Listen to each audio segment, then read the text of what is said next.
Shalom, following Yeshua. Not on the rock, but welcome to the channel. Everything's breaking. You know, a society is dying. It's falling. I was just driving, taking care of some business, looking at the roads. And I mean, sure, yeah, these back county roads, they're going to look like crap usually. But the main highway roads are looking like crap. And it got me thinking of how much of this country is literally breaking. Train derailments, and just the idea of what they did in Ohio. That's just ridiculous. An economy breaking, jobs breaking,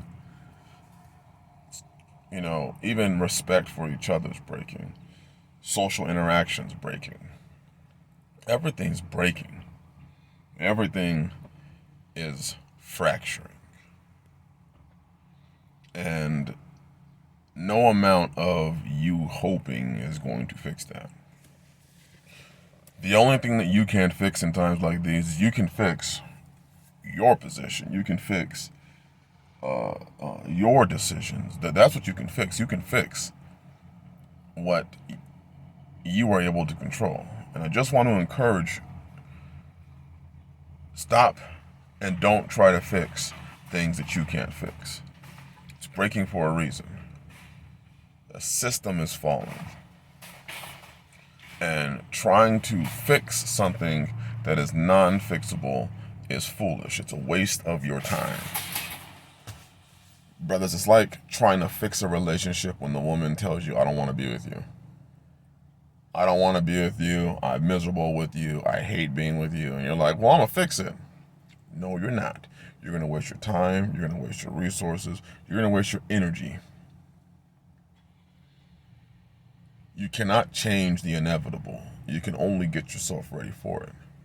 And I think that's one of the most important things that we can do today is to get ourselves ready for what is coming. Small digression, if you are looking for seeds, vegetable seeds, or mint cuttings, blackberry cuttings, hit me up. Link in the description, hood to homestead at yahoo.com, and we can get you going. But it's one of the saddest things, you see people spending their time and their energy trying to fix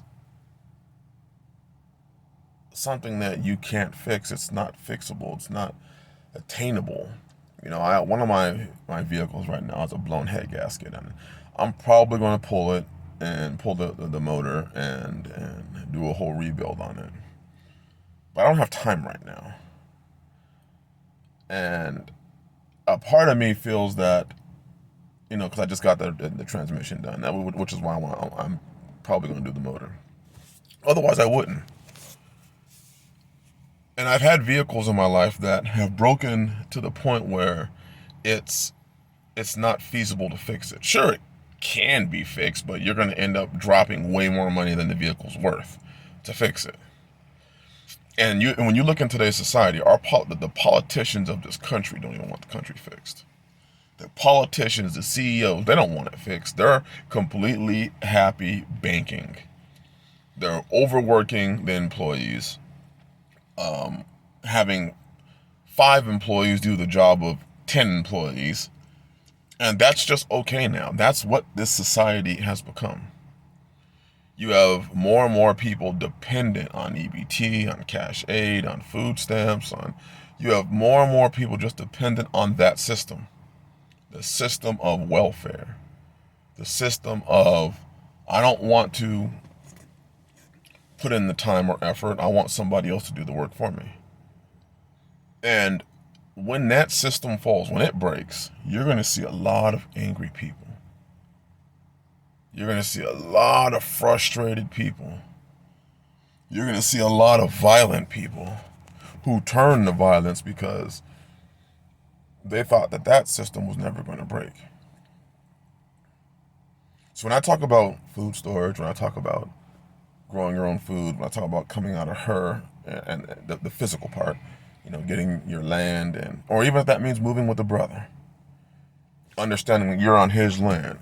When I talk about things like that, I'm saying that in a way because when it breaks, and since you know it's breaking, there's no reason why you should be affected as much as those who have no clue what's going on. But the sad part is, so many people who have been hearing these warnings for years and watching it break are still under the illusion that it's going to be fixed somehow. It's that mystery, I hope it fixes because I want to continue living my life the way I've been living it. And people don't understand that that's not what's going to happen. As it continues to fall, it's going to continue to hurt.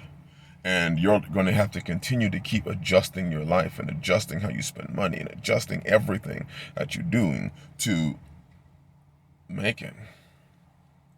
Back in the day, you could go to a grocery store and fill up your grocery cart and pay $125. Now you fill up the little seat where the children sit, and it's $125. It's breaking. And the one thing that you can fix, though, you can fix your house, brothers. You can fix what you have, what's in your control, your household, the order of your house. And that's what my focus has been on this channel is, and been on focus for years, which is get your house in order. Because when your house is in order, and when you are doing the things the Father sent you to do, when those things happen and you watch systems break, you are already ahead of the curve. You are already, because the prudent man foresees the evil and hides himself. We take what we learn from the Bible and we apply it. We apply it to our lives so that we're not caught unawares. We're not caught, like everybody else is going to be caught. We know what's coming. There's no reason we shouldn't be prepared. There's no reason with the amount, I see countless sisters falling into despair. Literal women turning to selling their body. There's no reason that should be happening if you are in the faith. When you could have joined a man's house, when you could have been a productive member of a man's household, and you chose the path of whoremongering and sin and transgression and foolishness, singledom. And then at some point in time, you're going to want somebody to come and save you.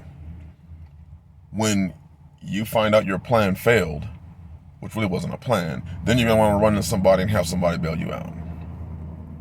It's a terrible plan when we've had ample warnings and ample time to prepare ourselves. It's interesting that when I'm looking, women not of this faith can see the warnings and are making moves, literally changing everything about themselves to be part of a man's house that has a vision that's going somewhere, more than the women in the faith are. It's sad that more and more people outside of this faith are more about doing than those in the faith are. Those in the faith are continuing to talk, continuing to hope and pray, and that Yah's gonna whisk them away. They say they don't believe in the rapture, but they really do. They believe that they're gonna be raptured away from this problem, and it's sad when we've had ample time and ample warnings, because it's breaking. You can't fix it. You can only prepare yourself. I had to get this stuff taken care of. I have a truck full of fruit trees that we are investing in fruit trees, because once they start producing, you don't have to do anything. Just water them and nurture them, and they will continue to produce, because I see the food system breaking, and I just don't believe it's going to get any better. And nor do I believe that the food quality they're going to be giving us is going to be any better. They're already implementing crickets and mealworms into food now. It's only a matter of time. Anyways, bless y'all. Have a live stream tomorrow, 6 o'clock Central Standard Time. Hope to see you there. Shalom.